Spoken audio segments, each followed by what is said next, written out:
Isang sugatan at nanghihinang Philippine Eagle ang na-rescue noong March 18 sa Apayao. Nakitaan siya ng 3 bala ng airgun sa katawan. Mai-release pa kaya sa wild ang haring ibon?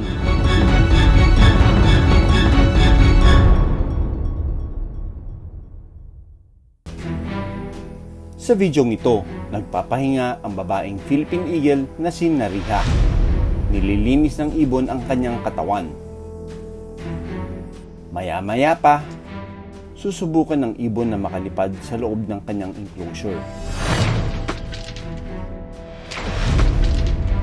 Makikitang nagpapalakas pa lang si Nariha.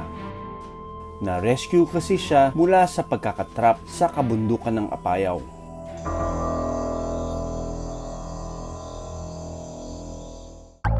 Pinuntahan ko ang lugar kung saan nakita ang agilang si Nariha. Sa gubat daw noon si Ariel nang makita ang agila na natrap sa silo.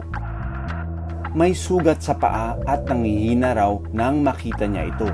Anong ginawa mo nung nakita mo? Na sako ito. Nilagay nila sa sako, Dok. Nilagay nila doon sa kulungan. Ito raw ang unang beses na makakita ng Philippine Eagle ang mga residente rito. Bakit hindi mo siya pinakawalan nung araw na yun na nahuli sa trap? Tanda mo. Tamo bigato sikil na di piyan to petaranan kam. Hindi daw niya pinakawalan, Dok, dahil may tama yung paa. May tama. Naawa. Oo, gusto niyang alagaan before na ikuan niya. Kasi alam niya na Philippine Eagle. Agad na rinespondehan ng DNR at Philippine Eagle Foundation ang agila. Kinuhanan siya ng blood sample at dito nalaman na isa siyang babae. Kaya siya pinangalanang Nariha Kabugaw, na ang ibig sabihin ay beautiful kabugaw. May brood patch o palatandaan din si Kabugaw na may inaalagaan siyang batang Philippine Eagle. Pagkatapos ang halos 1 buwan na rehabilitation, naging fit for release na si Kabugaw. Isa sa trabaho namin ang tumulong sa pag-rescue ng mga wildlife in need. Pero ang tunay na layunin nito, maibalik ang hayop sa tunay nilang tirahan. Dito sa Baguio, may isang grupo ng mga estudyante na gumagawa ng rescue at release operation sa lugar. Ngayon sasamahan namin sila na mag-release ng na-rescue na brown rat snake. Okay, so nandito tayo ulit sa group ng mga vet students who are doing wildlife rescues. Balita ko meron naman kayong mga na-rescue ng mga brown rat snakes. Yes. And how long have you been caring for them? About 1 week na po yung isa and then longer, around 2 weeks or 3 weeks.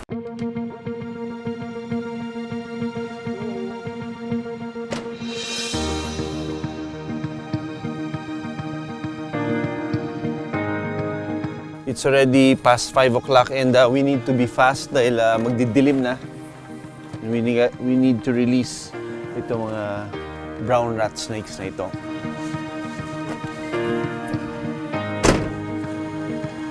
Into a safer place. The moment na na-feel niya na ito na yung kanyang habitat, mas nagiging aggressive na siya. Oh. Okay, you're free. Yun. Time to go.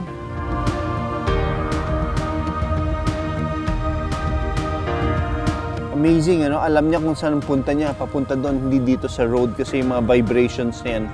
Isa, naririnig nila yan.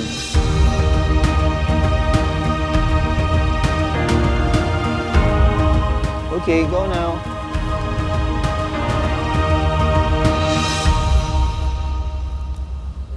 Nakuha raw ang 2 rat snake malapit sa lugar ng mga tao. Pero imbis na patayin, pinarescue sila ng mga residente. Non-venomous ang mga brown rat snake. Nakakatulong pa sila sa pagkontrol ng mga peste sa gubat tulad ng daga. Kaya mahalaga na ma-release sila sa wild. Samantala,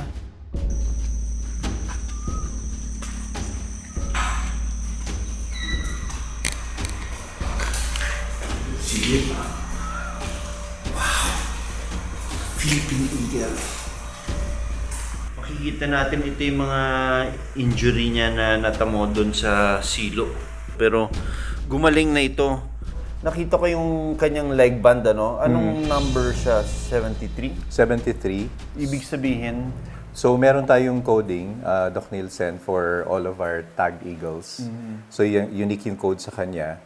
And then blue leg band binibigay sa mga female eagles natin sa right leg, and then green leg bands naman for males sa left leg naman.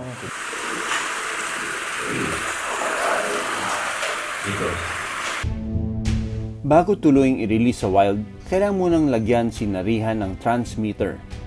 Paraan kasi ito para matrack siya. meron silang na-observe dito na brood patch.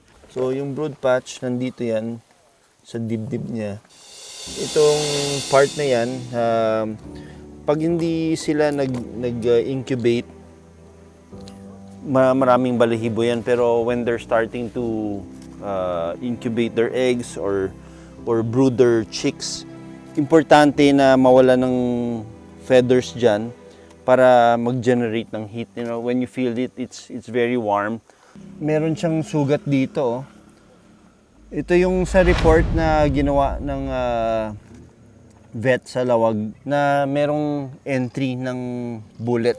Ito yung tinatawag na wing web. So yung kanyang left wing web is may tama. It's an old bullet wound. Digits are complete, they're intact. Walang fracture yung mga talons niya. The right eye, cornea looks clear. There are no scratches. There is no signs of injury.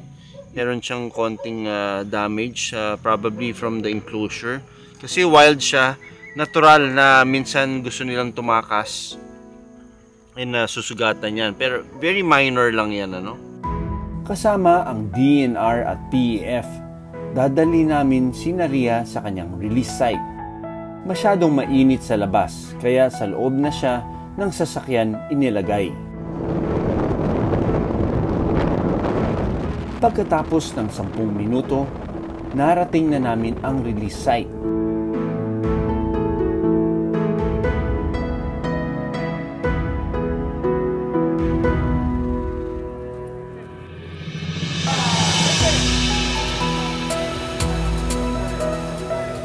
Mag-observe muna yan.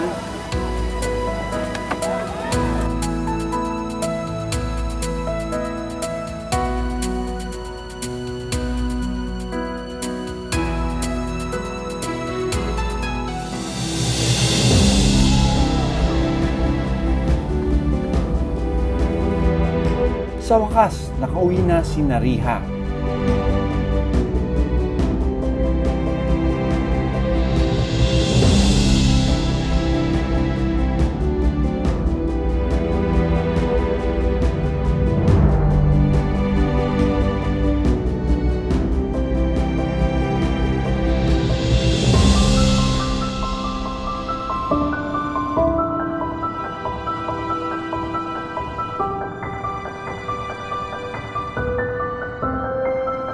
Hindi na namin pinalagpas magsagawa ng Information Education Campaign o IEC sa mga residente dito sa lugar.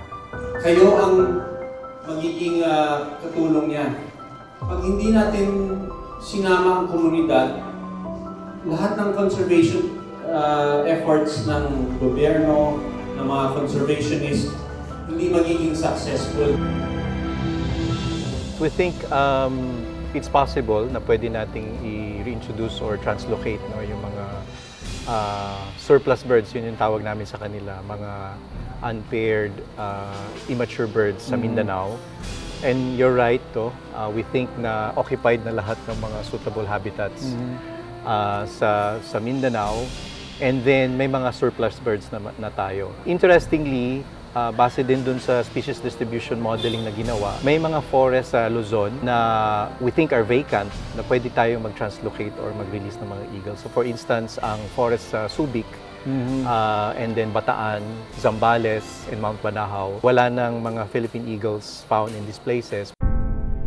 Ang endemic na Philippine eagle makikita sa Mindanao, Samar, Leyte at ibang parte ng Luzon. Sa ngayon, nasa 130 pairs pa ng haring ibon ang nasa Luzon.